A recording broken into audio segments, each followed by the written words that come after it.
I don't know, Jim, do you have a preference about questions, whether they happen during your talk or after? I think afterwards, because I've got quite a few things to show, and I've timed it, so I should leave maybe 15 minutes at the end. All right. I just want to get through the photos before, So folks, hold your questions till the end, and we will get to them. Jim, I think everybody knows Jim. We seem to know everybody that's showing up, so that's a good thing tonight. And I'm very happy that Jim could join us tonight. I've wanted him to do this for a while. And I'm going to go ahead and pass it to him. Over to me. Okay, great. Well, Michael, thanks for this opportunity. I really appreciate it. So I'm going to start off, and I'm going to tell you something about myself. One thing you should know is that several years ago, I was in a serious auto accident, and the result of that is I've had some damage to the language processing part of my brain. So you may find me not being able to find a word, or lose my train of thought a little bit. So just so you know. Other than that, I used to teach mathematics at the University of Hawaii and also at UC Davis. And I taught it there for about 5 years. And I decided that I needed to leave, and because I was interested in getting into software and software design. So I started two businesses actually, where I offered database and software consulting services. I did that for about 20 years, and I retired in 2005. And from there, I needed to know what I was going, or wanted to think about what I was going to do in retirement. I didn't want to sit on the couch or play golf all day. So I was always interested in travel and in photography. So I took some night classes at Adult Ed, and also a Photoshop class at Santa Monica College. The result of that, Santa Monica College, there was a lecture during the semester by a guy named Robert Farber, who's famous for nudes. And at the end of the lecture, he gave everybody a link to his photoworkshop.com, which was like a social media for photographers. And of course, this was long before social media became the norm that it is today. And so, we met and talked about photography, showed work, critiqued work, that kind of thing.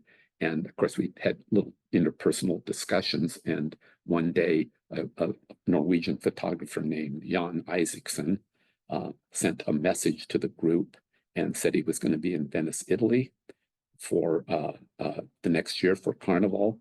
And if anybody would like to meet up, we could get together and maybe go out and make photos, that kind of thing. So I met him there with his wife, Melinda, who's American, and he brought along another photographer named, a Norwegian photographer named Tormod. So we spent the week there palling around together, making photos, going to dinner, that kind of thing. We went home, and in 2009, I got an email from Tormod saying he's going to be back in Venice for Carnival, and it would be great if we could get together. So we did, and Jan and Melinda joined us, and that started a 12-year, 14-year trip to Venice every year, so for Carnival. So I've really enjoyed those times now. So what I want to show you here is, let me see if I can bring up the share screen. I think this is it here. Share this. Isn't going to come up. Can you see this? You can see it. Okay. The thing is, I can't see it. Let's see, I'm not seeing it on my screen. Why am I not seeing it on my screen?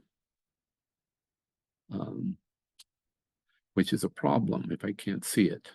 What we see are just a bunch of thumbnails in your file directory. Oh, yeah, that's all you see? That's interesting. We should be able to see. Let me stop sharing for a moment. This is unexpected.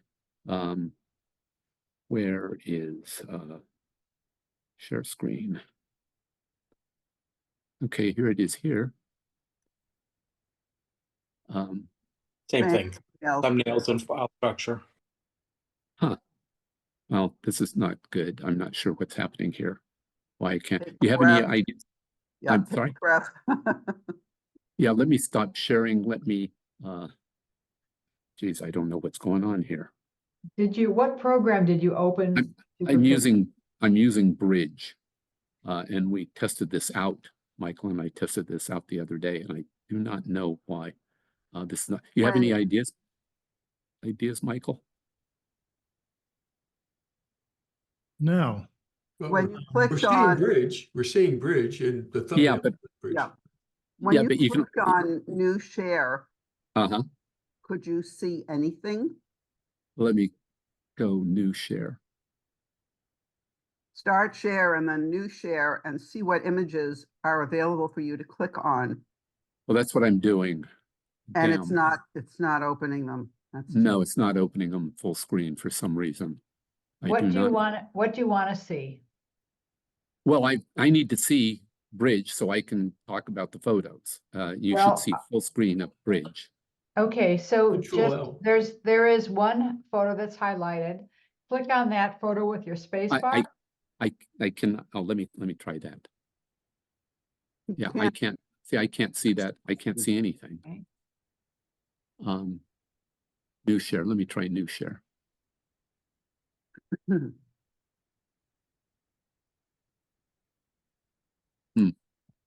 Would Let it help me someone let me co-host? do one thing here. Did you open Bridge first before you? Yes. Okay. Yes. So let me stop sharing. Let me try to minimize this Zoom screen. Yeah, it's not. Huh. Let's see. How can I minimize this screen, Michael? Now I'm seeing an entire image. Yeah, but Yeah, it's again, his desktop. You're no, seeing I his can't. desktop. Thank you. I can't see. So Yeah, Michael, how can I minimize this share screen? I mean, this Zoom screen. You should just be able to either hit your escape or Okay, let me hit escape. Huh. Don't know what's going on here. Sharing your screen. Yeah, see, I can't get out of this Zoom screen. Wow. Have you on side-by-side speaker instead of side-by-side gallery? No. Enlarge your screen. Yeah, I'm lost, guy. Oh, wait, hey, let me try this over here. No, I think my Zoom screen seems to be hung up. Let's see. I guess what I could do is exit here and try to come back in. If I can figure out a way to exit. But before you do that, Jim, up in the corner where you're, you can select your views. The Brady Bunch or the single or whatever. Yeah, I'm not seeing more here. I'm not seeing Is that gone too? Yeah, that's gone too. I don't know Okay. what's happening. So let me if have to how do I exit? How do I stop Zoom? Because Just Okay, be able stop sharing. There's a button that says stop sharing. I'm sharing. Okay, let me come up here. Okay, so now maybe this is what I want to see. Okay. Huh. Well, and let's see here. See, I don't see any place where I can leave. Oh, here, I'm going to leave the meeting and try to come back in. Come back in. Bye. Well, Mike- thanks everybody for coming. That was a great evening. Please stick around. I hope especially so. enjoyed his Venice work. Yeah, Yeah, I was looking at your backdrop. Great. I hope Jim doesn't feel badly because it happens to me. I know and it does. It It happens to all of everyone. us. It really does. Would it help if somebody were made co-host? Well, he is. I mean, he could do that. He could assign one of you. Well, I can assign anybody to co-host. Yeah, but But you can't get into his screen. He He needs can't see to, his screen. Gee, Yeah. that's weird. I think that he is, I don't have confidence that he actually opened Lightroom correctly. Well, he's using. Bridge, cheap- He's in Bridge. correctly, for this to happen. Because this, and he also might be clicking on the wrong thing, but Okay, let me see if I can share the screen now. He's back.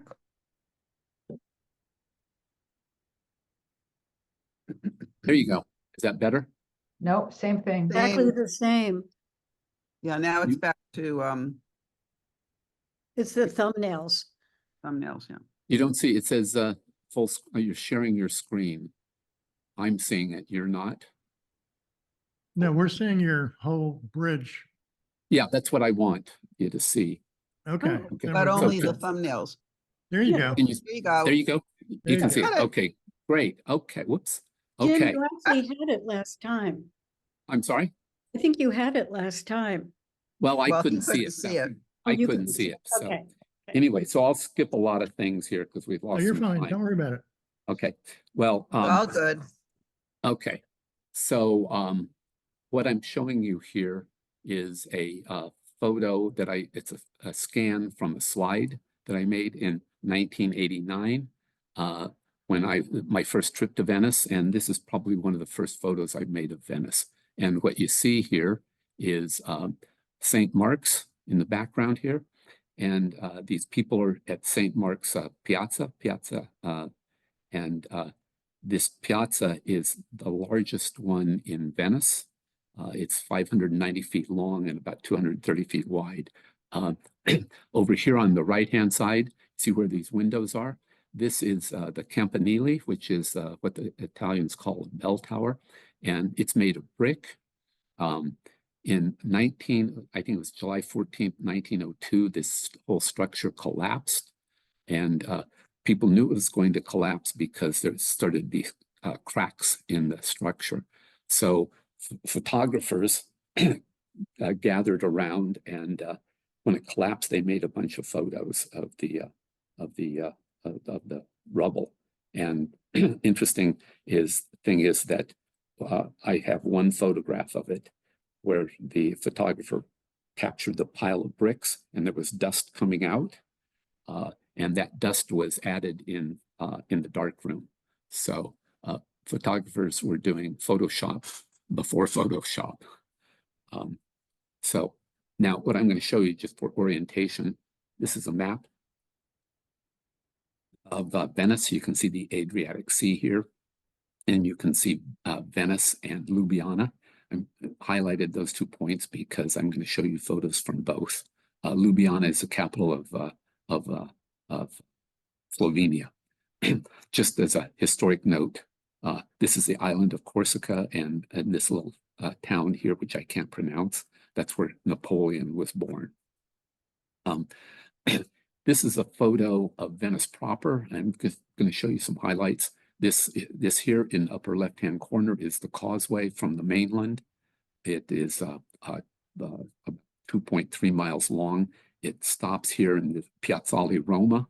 And the only way you can get to Venice other than by boat is taking a car, a train, or a bus across this causeway. Down here, I'm showing you this. It's San Giorgio Maggiore. There's a church there by the same name. And if you look across the Adriatic here, you can see the Doge's Palace, and St. Mark's Piazza is right in this area. You enter the Grand Canal here, and this is a big church called Salute, Santa Maria del Salute, and it was built in the 1300s because at that time Venice was being hit with waves of the plague. And in this particular wave, or maybe in the accumulation of the plagues, half or a third of the population died. That's some 46,000 people in Venice and another 96,000 out in the lagoons. So anyway, if you travel up the canal, you come to the Peggy Guggenheim collection, and then there's a major bridge. It's called the Academia Bridge. It's maybe only the second large metal bridges in Venice. And you can continue up the canal to Rialto, and the Rialto Bridge is here. It's a very iconic bridge, and you'll see it a lot in photos of Venice. So I'm telling you that just so you have an idea of where how Venice is, or the areas that I travel in when I go to Venice.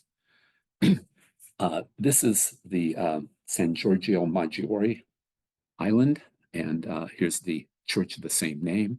They've got a big bell tower there, big campanile, and I don't think it's as tall as the one from in San Marco. You can go down and take this little branch off the canal, and if you travel down this minor canal, you'll see the Bridge of Sighs, which is very, very famous. And it's a bridge between the Doge's palace where trials were held. And if you were convicted, you walked over the bridge to the prison.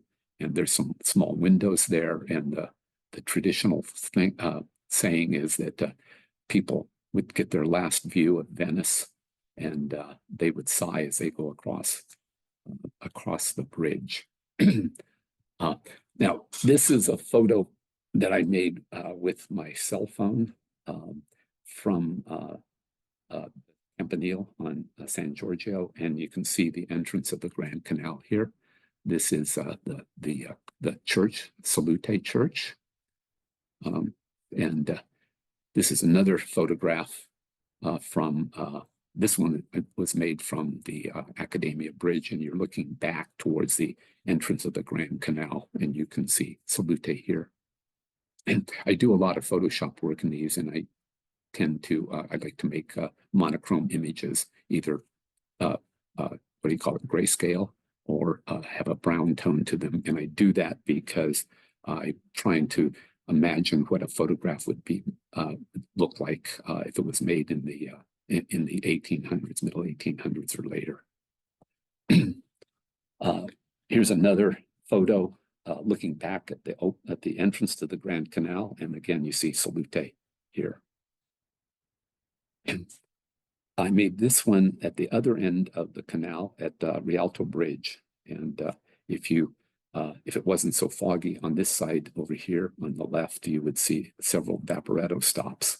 Vaporettos are big water buses, and other than walking, it's one of the major means of transportation, especially if you want to go long distance. You would take a Vaporetto. You might also take a water taxi, but they're really expensive to take. Here you see the bow of a Vaporetto and the pilot's cabin over here. This is going across the Adriatic to this island, which is called Giudecca. And this, I was going over to Salute because on this day there are a number of performers in costume who will show up at Salute, and it's a nice place to use Venice because you're looking back across at Venice, and it's a nice place to use Venice as a background. This is a auto ferry here. It's not stopping in Venice because, like I said, there are no photos. There's no photos. Excuse me. There's no cars allowed in Venice. So we can go over here. We're looking at a bridge. This is a bridge. It's fairly new. It takes you from this side of the canal over the second side where the Piazzale Roma is situated, and then you could come down this way to the right a couple hundred yards, and you'll be at the train station. Here's a couple vaporettos, so you can see how large they are, and I think they will hold something like 300 or plus people at one time. I call this bridge at the fish market. Sorry about that. I call this morning laundry. And the thing that's interesting about this is this Soto Portego here, which is a pathway or a walkway between connected buildings, and you see a lot of those in Venice. Monday happens to be laundry day, and that's when I made this. So I also like to capture motion, and this performer here is going to San Marco, which is on the other side of this wall. So she will walk around, make a right, and she'll be at the far end of San Marco Piazza. Now, when I meet there, or I'm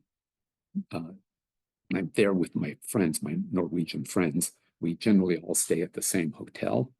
And it's traditional that we go out in the morning, early in the morning, and do whatever we're going to do. We can make photographs or go visit museums or whatever.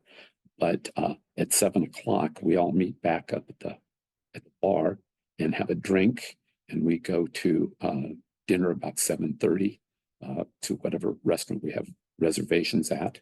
And then around 10 o'clock, people go back to the hotel. And I generally take my cell phone out, and I'm out till around midnight, 1 o'clock, and I just make photographs of Venice at night. And it's when you're there at night, it's very much like you're in a scene from a film noir, because it's dark and it's kind of mysterious with just few lights that you see here, few street lights.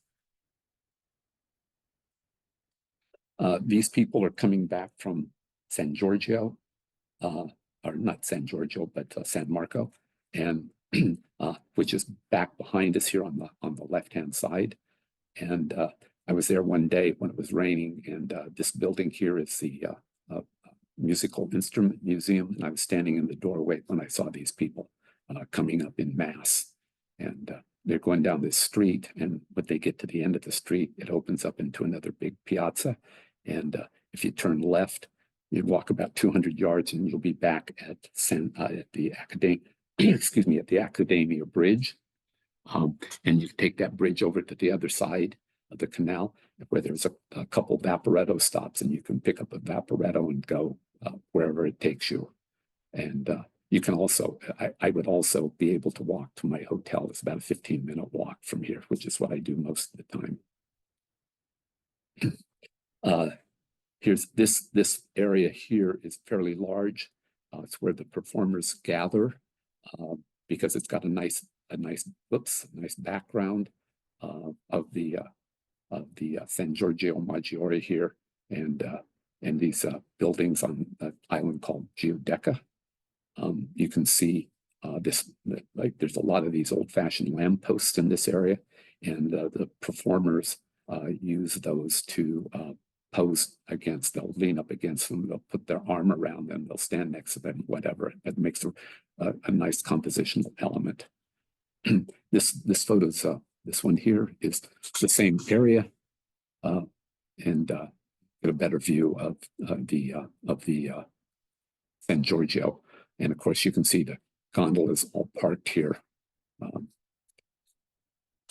So here, now this photo attracted me. I was going back to my hotel, and I saw this light area here with this waiter standing here. There's a restaurant here which I eat at frequently, and I just liked how this woman was just starting to ascend the staircase, and you can see up here at the top, you can see other people coming down this, ready to go down the staircase. When I made it, I was standing leaning against this building, and I used a 50mm lens to make this photo. If I turned around and walked back, I would be back at a place called Campo San Barnaba, where my hotel is located, and I could catch the street there and go back down to the hotel. This photo I made in 2006, and you cannot get this this composition anymore because Venice has been overtaken by vendors, and they all have their little parts where they have their merchandise, and they will park them in this area. In fact, this whole area has been overrun with vendors now. So they leave those carts up 24 hours a day. And so they're blocking this whole view. You just can't get this anymore. And over here are some performers setting up to do music, and you can see how cold it is by the clothes they're wearing. Again, Carnival is generally held around Easter, and in fact, it is always held around Lent rather, and it's in February or usually, and so it's very cold there. I call this bridge at the fish market, and the fish market is over here about 20 yards to the left. And this bridge it's typical. There's quite a few of these little bridges, and all they do is take you from one side of the canal to a doorway for a house. So it's the only way that these people can get out of their house, because there's buildings on the other side and there's no street to let them out. This photo is a single image. This is one frame, and I used a Photoshop technique to tile it like this.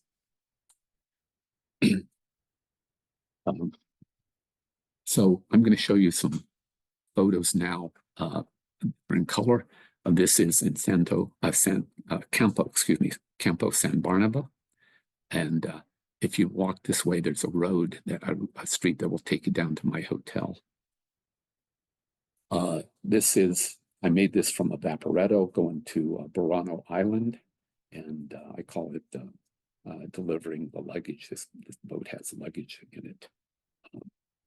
I like this one. I won't talk about photos much anymore because I'm running out of time. But anyway, this one I'll talk about because everything is delivered to Venice via boat, and those boats pull up along the canal side, and these people are there. They offload the cargo or the merchandise, whatever you want to call it, and then they deliver it to their the destination. Could be a hotel or a bar, whatever. And this probably weighs 250 pounds when it's fully loaded. And these guys have to carry this and at least over one bridge, maybe 2 or 3 bridges. And some of those bridges have as many as 10 steps. So it's quite strenuous occupation to deliver this. Yeah, this is just a bunch of gondolas parked, and I'm not sure where the green light came from, but I thought it made a good picture. This is the bow of a gondola, and these red posts, you see these a lot along the canal. That's where they moor their gondolas. Okay, so now I'm going to show you some of the performers. This I call Angel of Death, and it's just at the close to San Marco Piazza. This I like this performer's costume. It was really beautiful, and those feathers are attached to some 2x4s that are strapped to this person's back, and I carry that around. I'm sure it's pretty heavy. Performer posing next to one of those old lamp posts. This was a beautiful costume, just huge white or purplish costume. What attracted me here to this photo is the color of the costume. It's just gorgeous.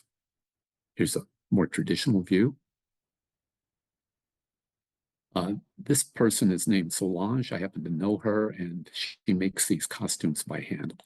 All of this beads and pearls and everything is sewn on by hand. It takes her maybe an hour, excuse me, not an hour, a year to make these costumes, and they cost her a couple $1,000s each, and she usually brings 3 or 4 of them every year to Venice.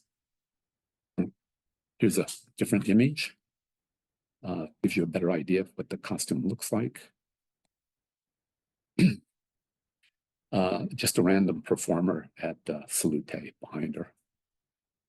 I also like to make photos of the close-up of the masks, and that's what I did here. I threw it a little bit out of focus, so it would be a little bit more interesting, I think, artistically. And here's another performer. This one I put a texture layer on, a kind of a grungy texture layer, and I made this photo because of the light on his eyes. A lot of times the eyes, since the eyes are so far behind the mask, they are just very dark. Okay, so this is, I'm going to show you some photos from Ljubljana. That's the Ljubljana here is the capital of Slovenia. So what I'll show you here is a photo of what they call the Triple Bridge. This is the Ljubljanica River that flows through the central part of Ljubljana. And it's called the Central Bridge because the main bridge, the horizontal part here, was made in 1847. And then in 1942, an architect decided to build two other bridges, one on each side. And so you see this one here. And that's why they call it the Triple Bridge. Ljubljana has a very large cemetery, and this is looking at the wall outside the cemetery. And what attracted me was the snow on the branches here of the tree, and of course on the ground, and the fact that it was snowing. But when I edited it, I added a little green tint to give it a more somber feeling.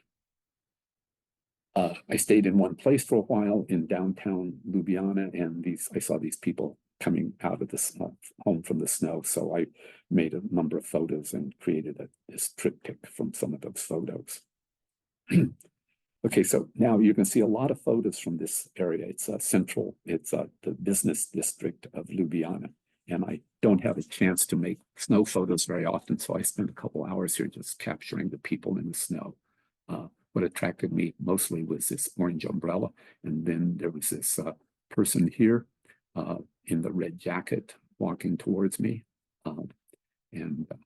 So here's a second view, the same place. You can see the orange umbrella and the people, the person in the red jacket has gotten closer to me. This lady just happened to stop right here, and I thought it made a nice compositional element. So now what got my eye here is a bicyclist, this guy in the snow going uphill. But also I had a parade of umbrellas coming down here, multicolored umbrellas. Back at the business district, you can see this really nicely painted building, which is a nice contrast to this institutional architecture with its gray or brown walls. And you can see here in the background, you can see the Triple Bridge. So we'll go to the next photo, and still we're in downtown, just different area. And I liked how these three women were walking abreast, and here's the people walking towards us with their brightly colored umbrella. And this person here makes a nice little anchor in a little bit of foreground or mid-ground focus. These people are crossing the Triple Bridge, and you get a better view of this nicely colored building here. Again, I was lucky enough to get these people had these nice colored umbrellas. more downtown Ljubljana in the business district. And let me go to the next photo. Some more of the same, different composition.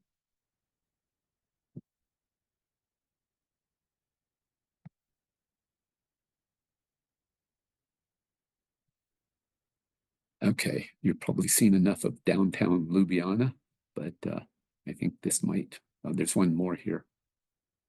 This is in the business district, and there's a lot of hotels and restaurants and things in this area.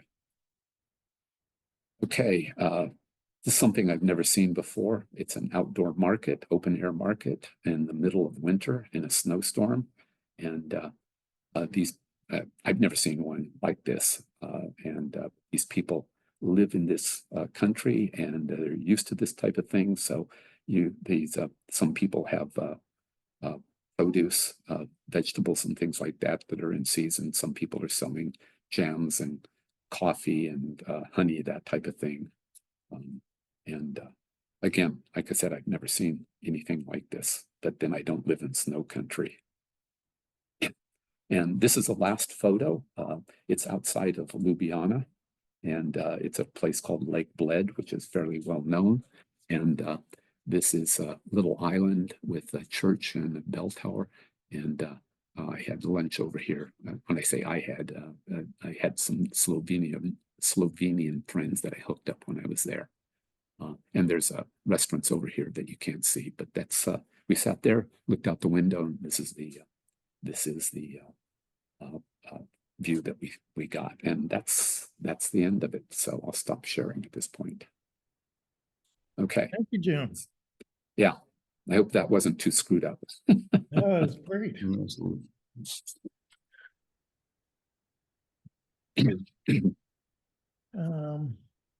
You've got some questions in the chat. Do you want to Okay. look at them or you want me to? No, why don't you read them? My eyesight isn't that good close up. I'm not nearsighted. Okay, well, there's one to you from Bob where about Santa Monica College. I'll let you read that later. Okay. Cindy, I'm really loving your images, Jim. Are you using a processing app on them to get these effects? Well, that's a good question. I do all of my editing in Photoshop. I don't use Lightroom. It's not sufficient for the type of work I do. Jim, we're not seeing you. I'm not seeing you anyhow. Well, that's okay. Maybe you don't want to. I'm not sure what happened there. Oops. Your camera's off. Oh, my camera's off. Well, anyway, let me just, you can still see me okay? No. No, we Yeah. don't see you. Okay, let me go. Oh, start video. Here you go. Is that better? There you go. Okay. That's the Jim we know. Yeah. So like I said, that's a good question. I use Photoshop and the processing I do is basically just basic Photoshop for contrast and that type of thing. But I use a lot of what I call texture overlays that I put on top of the image to give it the effect that you're seeing. I use several different texture overlays, and sometimes I use one, sometimes I use 3 or 4.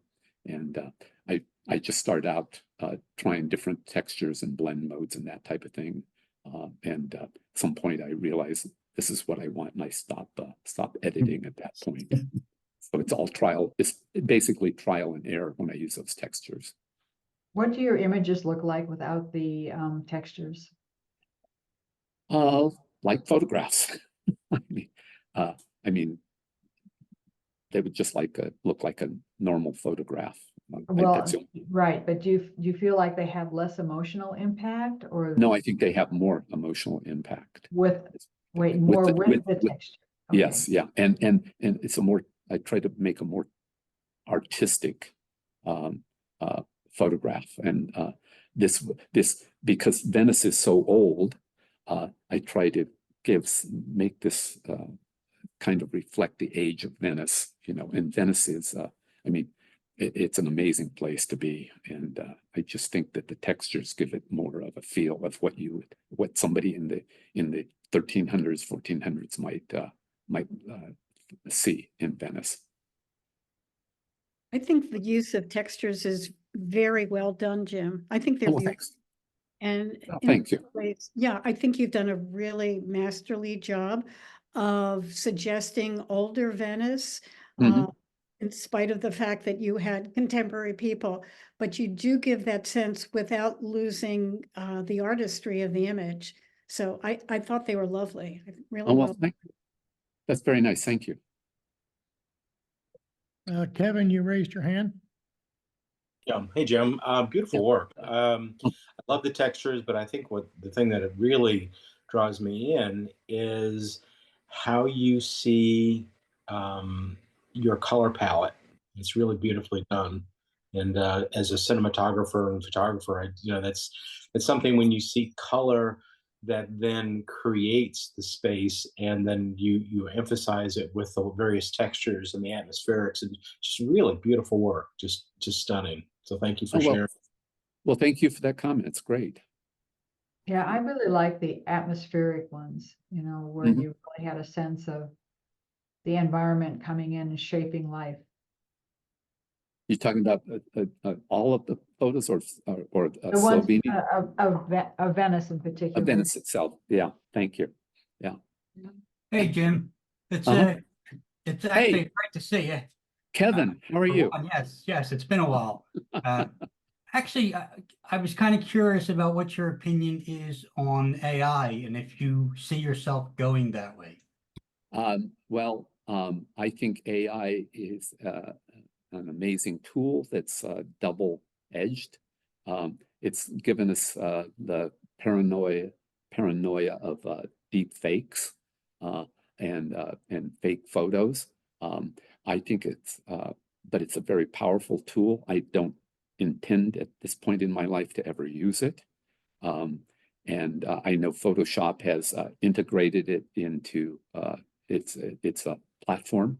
The problem with it there is that you can substitute or insert things into the photograph, but they're only 1024 by 1024.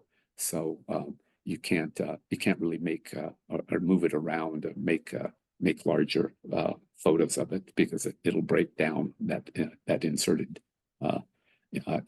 image. But yeah, I don't ever intend to use it.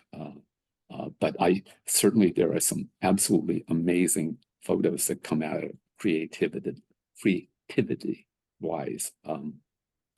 There's a person you can find on Facebook named Diana Nicolette Geon, Geon, or Jeon rather, and she combines AI with her own images and makes some really unique, really beautiful work. You can look her up on Facebook if you're on Facebook. And it gives you an idea of what can be done and artistically. Of course, she doesn't call it photography. She calls it post-photography, something like that, because she's integrating AI into her work. And she doesn't try to disguise anything. It's not like she's trying to fool you. Yeah, I think that's important, that trying not to fool people. Exactly. Jim, Jay. Yeah. first, I really love these images. You've taken what would otherwise, I think, be somewhat mundane subjects, and you've really sort of elevated them greatly with your post-processing, and particularly your images of the snow scenes, and then your images of Venice. I'm envious that you've been able to go there basically every year for the last 15 or so years. Yeah. My question to you is this: I'm going to Venice for the first time in 30 years in May. I only will be there for about 3 days. First question: is it still safe to walk streets late at night as you've been doing? Did you see any problems in doing that? Any particular thoughts about, let's just say, street life or things that you should be looking for? Well, first of all, to answer the first part, Venice is very safe. It's so safe that you can be walking at night and walking up behind a person or people, and they won't even turn around to see who you are. So that'll tell you how safe it is. Most cities, if somebody comes up behind you, you wonder who they are and why are they there. And so it's very, very safe. Now, of course, having said that, that doesn't mean you should be completely oblivious to things, but just don't stress out about it, And what was but the other part was, what should you look? So you would, I'm thinking I'm going to be shooting. Hopefully, I could shoot some street photography what's Mhm. going on in Venice. Any particular ideas that you've got about that? Just broad suggestions, not to say you should go Right. here. This sort of Well, thing. some of the best areas to make photos in, especially if you only have limited time, are St. Mark's Piazza, Right. and around the Salute, where the Academia Bridge is. Right. Okay. They're very close together, and then Yes. you could go over to Rialto Bridge, and the fish market can be interesting in the morning, that kind of thing. The other thing is just to stroll around, and the thing is, in Venice, it's a walking street, but a walking city, but the buildings are tall enough so that you're not necessarily aware of where the sun is, so you don't have a sense, you may not have a sense of direction, and there are no street signs, traditional that we have here. Find what do you want to call it, focus point, where I always look for the San Marco, for Yes. the Rialto Bridge, the Academia Bridge, and if I get those that orientation, I can tell where I am, because a map really won't necessarily do you much good. Okay.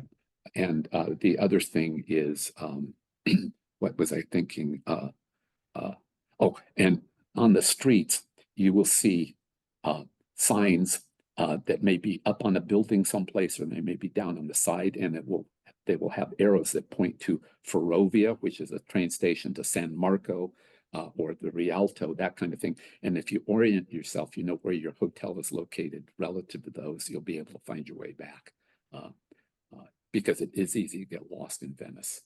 Okay, good. Yeah. Thank you very much. Sure. Okay, back to the chat box for a minute. Bill Fields says stunning images, Jim, makes me want to book travel to Venezia. I think we all do at this point. Linda Hirsch is savoring mysterious diffused light and soft shadows. T. Garner, I'm into that. Yeah, I'm into that, Linda. These just suck you in and make you want to see more. Wow, thank you. Linda Hirsch again. Which other cameras are you using for these? Okay, well, the camera that I use, have used for ever, is a Canon. Currently, I'm using a Canon 5D Mark III, and I typically use a 50 millimeter or 100 millimeter lens.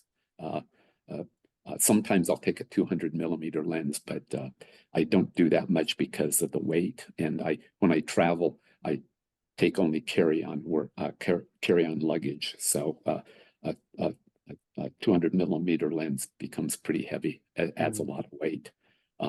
But those are the 50 millimeter, 100 millimeter are my main lenses. I've started recently using a Sony Sony A7 Mark IV. It's a fixed 35 millimeter lens on it, and I used it this year when I was in Venice in January. But I'm still getting used to that, so I don't use it that much right now. Okay, the performers in the area around the piazza, how does it work? Do you pay them for photos? Okay, that's a good question. These people come there on their own dime. The city of Venice does not pay them, and they come out, and they usually have several different costumes. They will usually congregate around St. Mark's Piazza, but over to the ocean side, to the canal side, and they get there usually about 6 in the morning, sometimes a little earlier, and they stay until late afternoon. They walk around, they strike poses for photographers, and they do not charge you for that.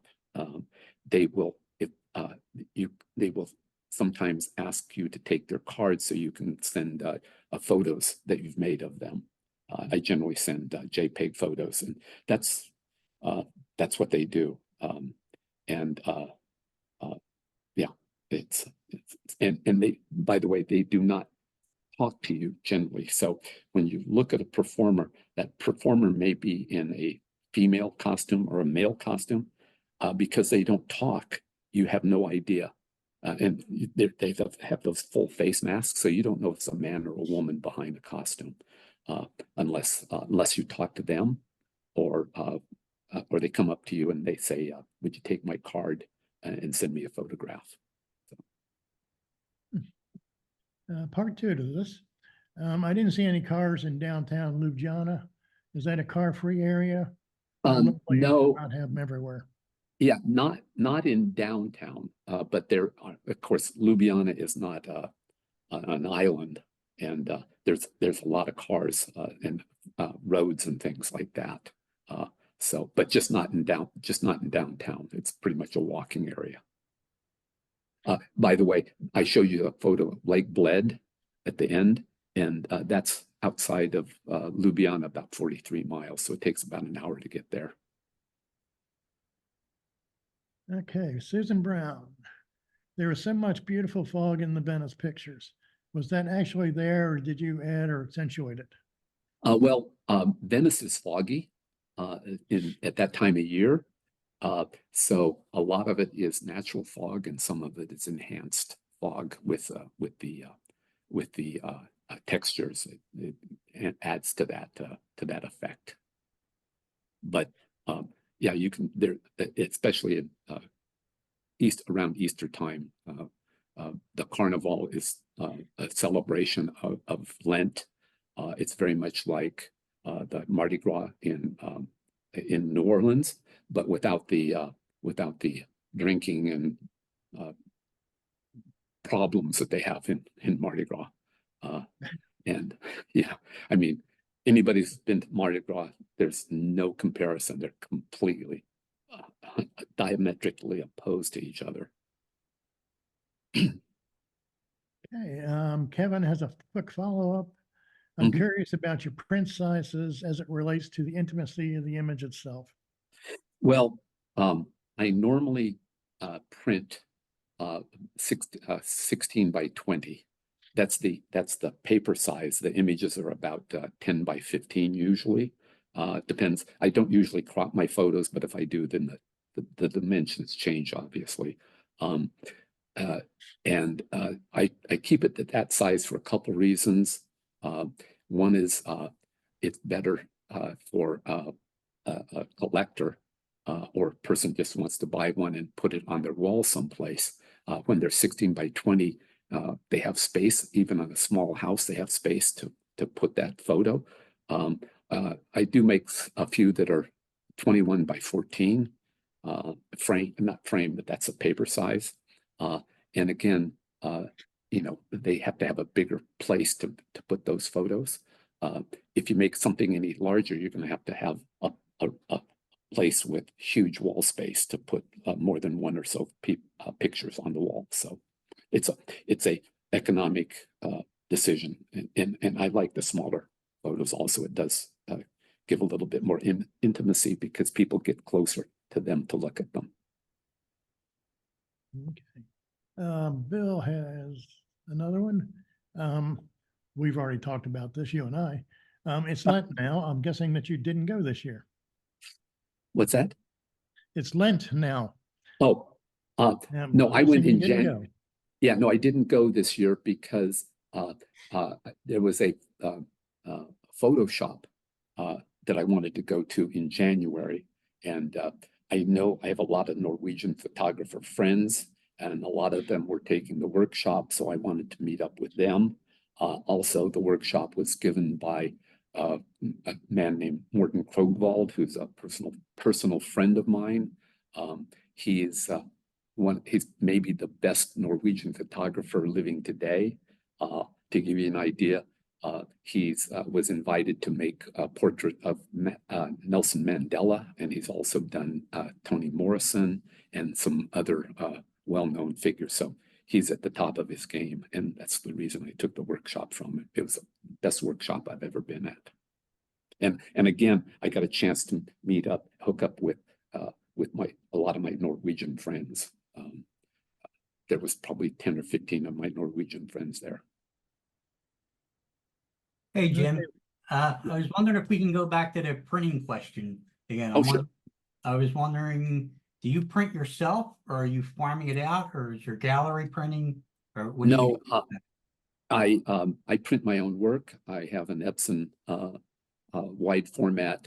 It'll print on 21 by 14 paper. And so I do it all myself. I like to control my prints. Now, if I submitting work to a gallery, a lot of times because of costs of shipping and that kind of thing, framing and shipping, I will send a JPEG or a TIFF file, whatever they want, to the gallery and let them print. But that's the only time I let anybody else print. Thank you. And Linda Hirsch has another question, and you may or may not want to answer this one. The carnivals in winter, the costumes in Mystery are incredible. Did you wear any costume? No, I didn't. However, there is a German photographer, woman, and her name escapes me at the moment, but I've seen her there for 10 years probably. She's always there. We always talk. And one year she showed up with a beautiful costume, it was like a bird costume. It was black and white. And so that was her first time being a participant as a performer. But she went back and forth from wearing a costume to actually making photos. And she's a great photographer. So I was surprised. Okay. Some of the questions we had in the chat. Does anybody else have anything for Jim? Well, I just wanted to clarify that I didn't want to give the impression that I didn't like the textures. I thought they were really added a lot of interest. I just wanted to hear your thinking on that. Yeah. No, that's fine. I didn't think that you had some negative. Oh, no. Good. And the other thing is that I really did enjoy the umbrellas, the umbrellas in the rain in Venice in particular. Yeah. And I just wondered, shooting in the rain, do you have any insights about that? What did you look for anything? Did you, time it in a certain way or? Well, one thing advice is don't get your camera wet. So, yes. now, I had my first camera was a 1DS Mark II, which was watertight. I never worried about it getting in the rain. But the 5D is only water resistant, and you can have a problem if it gets wet. No, I just I like the rain. I don't have any necessarily preconceived ideas when I go out to photograph in the rain. It's one of those things, you see a scene and the rain can really enhance it or not. You just find something that you're drawn to. That's the only way I can explain it. A lot of my photography is intuitive. I don't put necessarily a lot of thought. I see a scene and I frame it and shoot it quickly. I don't spend like some photographers, minutes looking around and trying to find the best angle. Consequently, a lot of my photos aren't very good.